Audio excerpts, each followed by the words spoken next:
Alan, on the other hand, keeps enjoying the fight and continues attacking the Morlock without slowing down. He then asks Shumiel if he can see a black spot on the monster that is pulsing and tells him to aim right at it. The elf pulls out an arrow and shoots it cleanly, hitting the target and forcing the dark crystal to separate from the Morlock. The moment the crystal gets removed, the monster's body begins to swell from all sides, making it clear that it is about to self-destruct. The elves panic and shout for everyone to run for their lives, but just as the explosion is about to happen, the nerdy boy activates his water magic and surrounds the monster at the last second. Everyone turns back in shock, realizing that they have been saved. After dealing with the monster, Alan walks over to the black crystal that Shumiel knocked out and picks it up. As he studies it closely, he notices that it looks similar to the ones Malik used for his own schemes, which makes it clear that Malik might be involved in this somehow. Just then, the clingy elf Shumiel rushes in and hugs the boy tightly, praising him for all the effort he has put in. Alan quickly takes the chance to ask what he has been wanting to know and jumps straight to the topic of phantom beasts. He asks if Shumiel knows anything about the phantom beast in the Elven lands and what kind of magic it uses. Hearing such a sudden question surprises Shumiel at first,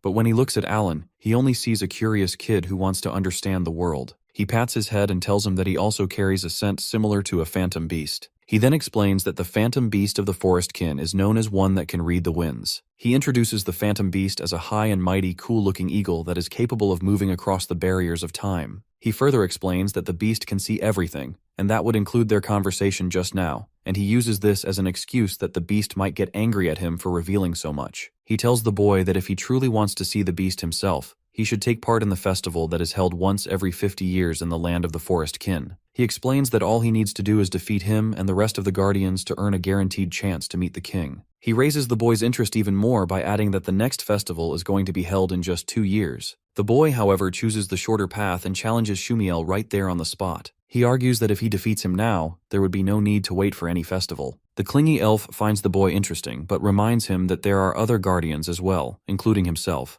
and he would have to defeat all of them. He tells the boy to train properly for the next 2 years if he wants to stand a chance, and promises that he will give his best when the time comes. Alan confidently replies that he is going to win for sure. Just then, Lord Klaus arrives and calls out to the boy. He takes the black crystal from him, and then realizes that the elf standing beside him is none other than Shumiel. The maestro reveals that he had fought against all 7 guardians before and managed to win against all of them except for Shumiel. The clingy elf asks the geezer if the boy is his apprentice, but before he can continue the conversation, his escort comes running toward him, and Shumiel quickly leaves to avoid getting dragged into any responsibilities. While leaving, he reminds the boy that he will be waiting for him at the festival in 2 years. The old geezer then asks the boy if he truly wants to go to the Forest Kin's festival. He explains that he would need to become much stronger, and at the same time, he admits that he himself can no longer take on that challenge, while still believing that Alan might actually have a chance. Alan starts daydreaming about his victory, and how much he wants to meet the great eagle he has just heard about. A few days later, Klaus studies the material he recovered from the boy.